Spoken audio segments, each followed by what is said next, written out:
একটি নৌকা বিশাল একটি সাগরে ভেসে চলে।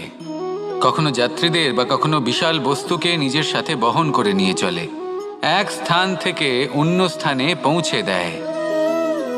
এই নৌকা কখনো সাগরে আটকে পড়ে বা কখনো ডুবে যেতেও পারে, কিন্তু এই নৌকা তখন ডুবে যায় না যখন এর আশেপাশে অধিক মাত্রায় জল থাকে। এটা তখন ডুবে যায় যখন ও নিজের আশেপাশের থাকা জলকে নিজের ভেতরে প্রবেশ করতে দেয়। যখন আস্তে আস্তে এই জল প্রবেশ করতে থাকে, নৌকা ভারী হতে থাকে আর আস্তে আস্তে ডুবে যায়। এটা আমাদের কাছে একটা শিক্ষা।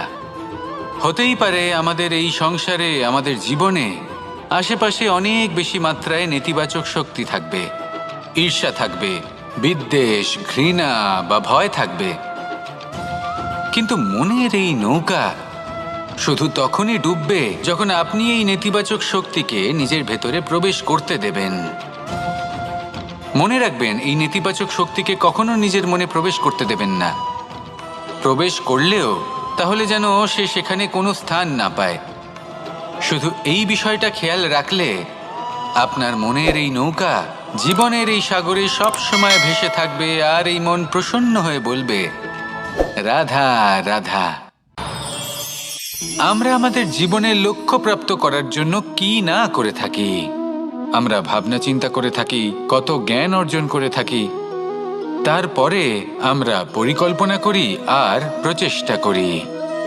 এবার প্রথম চেষ্টাতেই সাফল্য লাভ করব সেটা নাও হতে পারে, বরং ইতিহাস সাক্ষী যে প্রথমবার প্রচেষ্টা করে সাফল্য লাভ করার সম্ভাবনা অত্যন্ত কম। আর যে কোনো সফল ব্যক্তিকে দেখুন, আপনি বুঝবেন সেই ব্যক্তি বারবার প্রচেষ্টা করে, চেষ্টা করা থামায় না, তবেই সেই ব্যক্তি একদিন সাফল্য লাভ করেন। সেই জন্য আপনিও প্রচেষ্টা করা কখনো বন্ধ করবেন না, করতেই থাকুন। যখন আপনি প্রথমবার প্রচেষ্টা করেন তখন আপনি একা থাকেন, কিন্তু যখন আপনি দ্বিতীয়বার প্রচেষ্টা করেন তখন আপনার সাথে কিছু বিগত প্রচেষ্টার অভিজ্ঞতা থাকে। চেষ্টা করতে থাকুন, সাফল্য আপনার কাছে আসতেই চলেছে।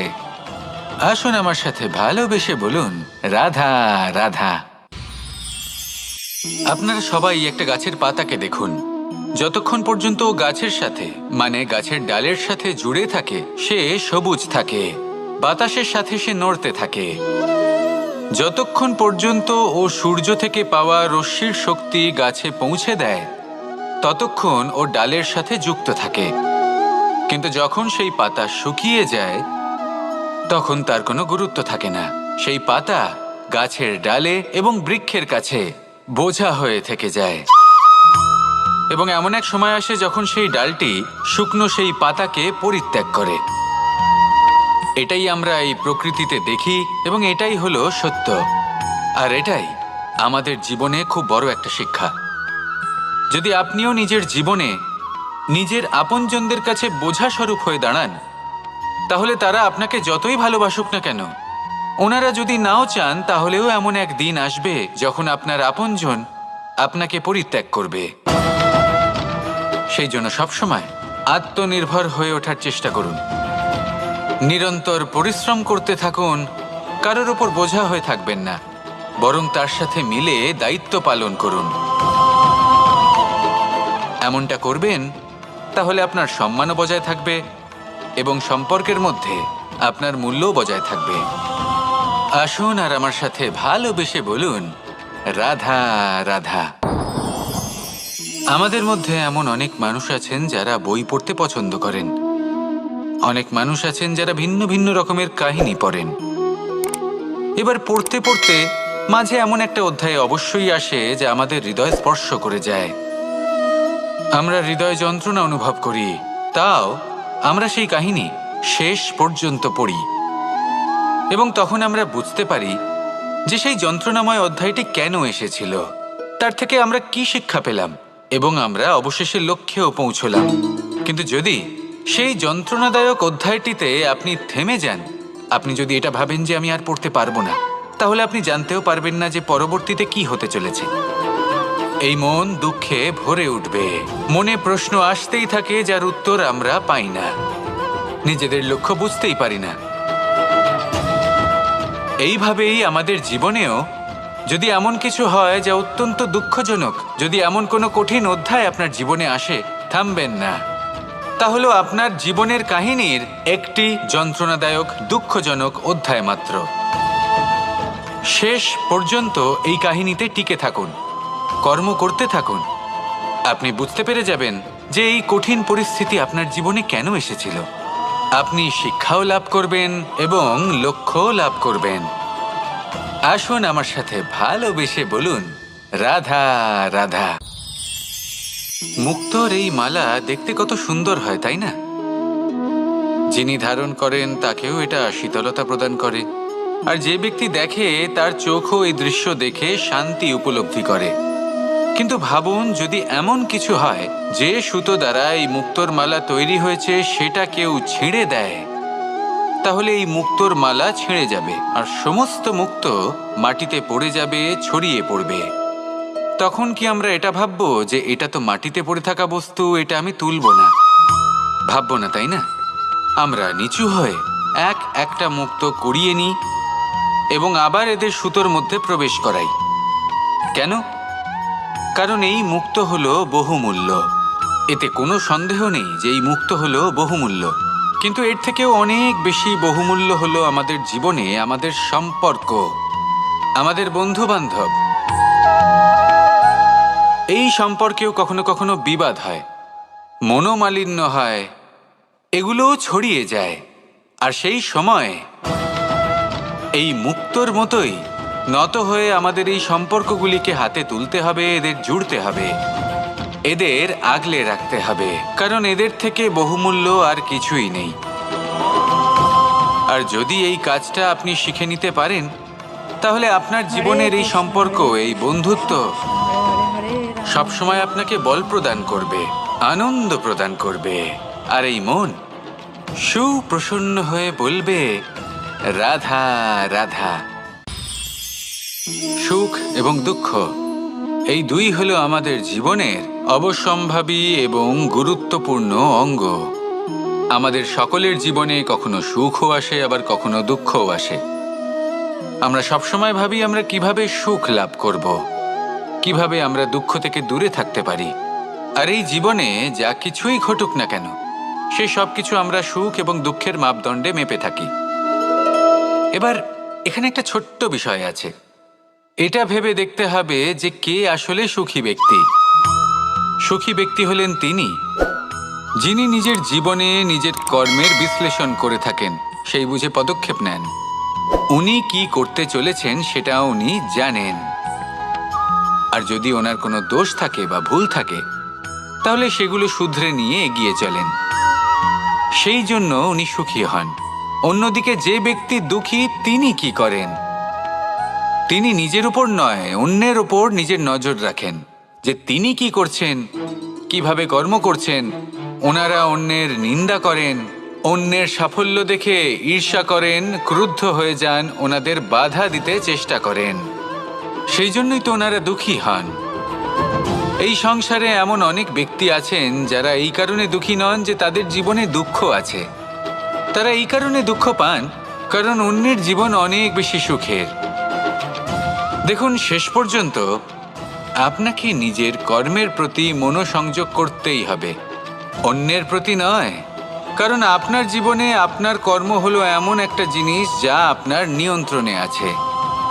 নিরন্তর চেষ্টা করতে থাকুন, নিজের কর্মকে বুঝতে শিখুন, শুধরে নিন, নিজেকে শ্রেষ্ঠ করে তুলুন। তখন সাফল্য নিজে থেকে আপনার কাছে আসবে, আর এই মন প্রসন্ন হয়ে বলবে, রাধা রাধা। এই সংসারে এমন কোন আবেগ আছে যা সবসময় কটু বলে মনে হয়, কিন্তু সবার শেষে এটি সব থেকে বেশি মধুর উপলব্ধি প্রদান করে, সব থেকে বেশি মধুর অনুভূতি প্রদান করে। উত্তর পেলেন? পেলেন না? আপনাকে একটা উদাহরণ দিই। যখন মাতা সীতাকে অপহরণ করা হয়েছিল, তখন শ্রীরাম অপেক্ষা করেছিলেন 4 মাস পর্যন্ত। উনি খুঁজতে চেয়েছিলেন, কিন্তু উনি ওনার খোঁজ বন্ধ রেখেছিলেন। কল্পনা করে দেখুন ওনার কতটা যন্ত্রণা হয়েছিল। উনি শুধু অপেক্ষা করছিলেন, কারণ তখন বর্ষা ছিল।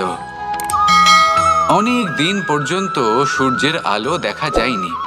উনি জানতেন এরকম সময় বানর সেনার পক্ষে বনের মধ্যে পথ খোঁজা খুবই কঠিন কাজ হবে। সাগর পার করা অত্যন্ত কঠিন হয়ে দাঁড়াবে। তারা হয়তো বনের মধ্যে পথ হারিয়ে ফেলবে। উনি অপেক্ষা করলেন, আর এই অপেক্ষার ফল হিসেবে উনি কি লাভ করলেন? সাগরে সেতু নির্মাণ করলেন এবং মাতা সীতাকে সসম্মানে আবার ফিরিয়ে আনলেন। যদি শ্রীরাম অপেক্ষা না করতেন, তাহলে হয়তো এই সব কিছু কখনোই সম্ভব হতো না। এটাই হলো শক্তি ধৈর্যের। এটাই হলো আমাদের কাছে শিক্ষা। এই ধৈর্যই প্রত্যেকবার আমাদের অত্যন্ত কঠিন বলে মনে হয়। ধৈর্য ধরা অত্যন্ত কঠিন, কিন্তু অবশেষে এটাই সব থেকে শ্রেষ্ঠ ফল দান করে, সব থেকে মধুর উপলব্ধি, সব থেকে মধুর অনুভূতি প্রদান করে। তাই ধৈর্য ধরে থাকুন, সব কিছু শুভ হবে। আর তখন এই মন প্রফুল্ল হয়ে বলবে, রাধা রাধা। এই সংসারে সব থেকে ভয়ানক এবং গভীর অন্ধকার কোনটা? সেটা যখন মেঘ সূর্যকে ঢেকে দেয় এবং সংসার অন্ধকারাচ্ছন্ন হয়ে ওঠে, নাকি তখন যখন সূর্যাস্তের সময় ঘনিয়ে আসে, সূর্য ঢলে যায় এবং এই সংসারে অন্ধকার ছেয়ে যায়, নাকি সেই অমাবস্যার রাত্রি যখন চতুর্দিকে ঘন অন্ধকার থাকে এবং চন্দ্রমার প্রকাশ কোথাও থাকে না? না, এই সংসারে সব থেকে বেশি ভয়ানক অন্ধকার হলো মানসিকতার অন্ধকার। মানসিকতা খুব গভীর একটা বিষয়। এই মানসিকতাই সত্যের রূপ ধারণ করে এবং আমাদের এই মানসিকতা এবং বিবেকে একটা সূর্য থাকে। যদি আমরা এটা জীবন থেকে বের করে ফেলি, তাহলে নিরাশা, হতাশা, অসফলতা এর এমন এক ঘন অন্ধকারে আমরা ফেসে যাব যে তার থেকে বাইরে বের হওয়া প্রায় অসম্ভব ব্যাপার হয়ে দাঁড়াবে। বড়ই কঠিন হয় সেই সময়। সেই জন্য ইতিবাচক মনোভাব থাকা খুব প্রয়োজনীয়। এটা ভাববেন না যে এটা আমার সাথে কেন হলো, এই সমস্যা কেন এলো, ওই ব্যক্তি আমার সাথে এটা কেন করলেন। এটা ভাবুন যে আমি জীবনে যে পরিস্থিতিতে দাঁড়িয়ে আছি, তার থেকে আমি ঠিক কিভাবে বাইরে বেরোতে পারবো। যতই ঘন অন্ধকার থাকুক না কেন, খুব ছোট একটা প্রদীপের প্রকাশ আমাদের পথপ্রদর্শক হয়ে দাঁড়াতে পারে। আর আমাদের জীবনে এই ছোট্ট একটা প্রকাশ হলো আশা। এই আশার একটি কিরণ আমাদের অত্যন্ত গাঢ় অন্ধকারেও পথ দেখাতে পারে। তাই এই আশাকে সবসময় মনে প্রজ্বলিত করে রাখুন। গাঢ় থেকে গাঢ় অন্ধকারের সাথে, কঠিন থেকে কঠিনতর সমস্যার সাথে লড়াই করুন, সামনে এগিয়ে চলুন, আর আমার সাথে ভালোবেসে বলুন, রাধা রাধা। এই সংসারে যখনই কোনো সমস্যা আসে, তখন আমরা আমাদের সব থেকে বড় সম্বলের কাছে আশ্রয় খুঁজি, তা হলো আমাদের বিশ্বাস। এবার প্রশ্ন হলো এটাই যে এই বিশ্বাস কার উপর করা যেতে পারে? পরিবারের উপর, বন্ধুর উপর, নাকি তাদের উপর বিশ্বাস করা উচিত যাদেরকে আমরা কখনো সঙ্গ দিয়েছি? দেখুন, এই সংসারে বিপদের সম্মুখীন হলে কে আপনাকে সাহায্য করবে সেটা নির্বাচন করা আপনার হাতে নেই। সেটা সেই সকল ব্যক্তির উপর নির্ভরশীল যে তারা আপনাকে সাহায্য করবে নাকি করবে না। অর্থাৎ যখনই কোনো বিপদ আসে, সর্বপ্রথম তার সম্মুখীন আমাদের নিজেকেই হতে হয়, আর তার জন্য প্রস্তুত থাকা প্রয়োজনীয়।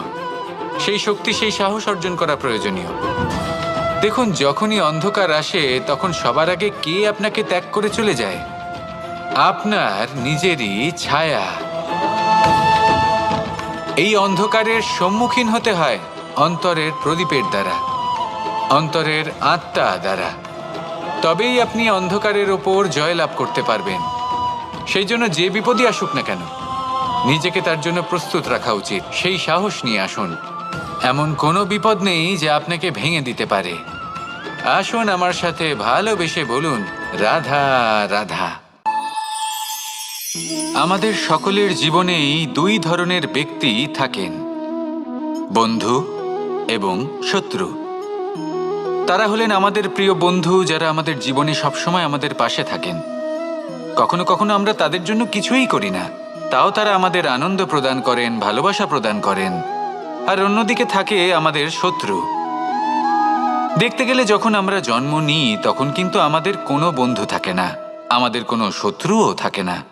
কিন্তু যত ধীরে ধীরে আমরা জীবনে এগোতে থাকি, আমাদের বয়স বাড়তে থাকে, তখন আমাদের বন্ধু আর শত্রু এই দুইয়ের সংখ্যা বাড়তে থাকে। আর সেই সব কিছু নির্ভর করছে আমাদের কথার ওপর এবং আমাদের ব্যবহারের ওপর। এবারে আপনি যদি কোনো ব্যক্তিকে স্বাগত জানান উদার চিত্তে, ভালোবেসে, তাহলে সেই ব্যক্তি আপনার বন্ধু হবেই হবে। কিন্তু যদি আপনি নিজে হাতে কাউকে সামনে অগ্রসর হতে বাধা দেন, বিনা কারণে তার সাথে খারাপ ব্যবহার করেন, তাহলে তার মনে শত্রুতার বোধ অবশ্যই জেগে উঠবে। আর রইল বিষয় কথার, যদি আপনার কথা মধুর হয় তাহলে সবাইকে আপনি আপন করে নিতে পারবেন। এই কথাই যদি কটু হয় তাহলে আপনার আপনজনেরাও দূরে চলে যেতে পারে। তাই নিজের কথার উপর সংযম রাখুন এবং নিজের আচরণ উদার করে তুলুন। জীবনে সুখই সুখ থাকবে।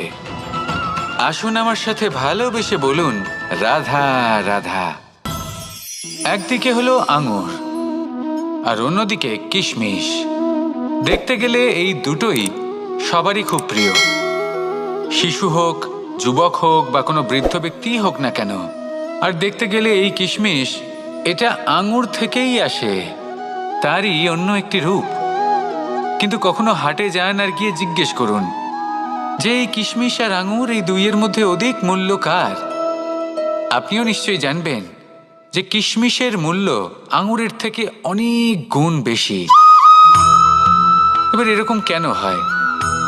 এর পেছনে কি কারণ থাকতে পারে? একদিকে হলো সেই আঙুর যা টাটকা অবস্থায় গাছ থেকে পেড়ে খাওয়া যায়, আর অন্যদিকে হলো কিশমিশ যাকে মাসের পর মাস রোদে ফেলে রাখা হয়। একদিকে আঙুর যা কিনা অত্যন্ত রসালো, আর কিশমিশে কোনো রসই নেই। একটি হলো অত্যন্ত কোমল এবং সুন্দর, অন্যটি অমসৃণ এবং তাতে বিন্দুমাত্র সৌন্দর্য নেই, তাও তার মূল্য বেশি। এইসব কেন হয়? এই কারণেই হয় কারণ সেই আঙুর অনেক মাস পর্যন্ত রোদ সহ্য করে থাকে, কষ্ট সহ্য করে থাকে, তবেই সেই আঙুর কিশমিশে পরিণত হয়। এবার জীবনের কড়া রোদ যাকে সহ্য করতে হয়, তার সাথেও এটাই হয়ে থাকে, তারও মূল্য আপনা থেকেই বৃদ্ধি পায়। আপনার জীবনে আপনার গুণ, আপনার প্রতিভা, তা অত্যন্ত গুরুত্বপূর্ণ। কিন্তু যখন আপনি অভিজ্ঞতা লাভ করেন তখনই সেই অভিজ্ঞতা আপনার গুণ এবং প্রতিভাকে আরও অনেক বেশি শ্রেষ্ঠ করে তোলে। তাই জীবনের কঠোর রোদের মধ্যেও দাঁড়িয়ে থাকাটা শিখে নিন, সাহসের সাথে কঠিন পরিস্থিতির সম্মুখীন হওয়াটা শিখে নিন। ঠিক এইভাবেই অভিজ্ঞতা লাভ করতে হয়, আর এই অভিজ্ঞতা আপনার মূল্য বৃদ্ধি করতেই থাকবে, করতেই থাকবে। আর তখন এই মন প্রসন্ন হয়ে বলবে, রাধা রাধা।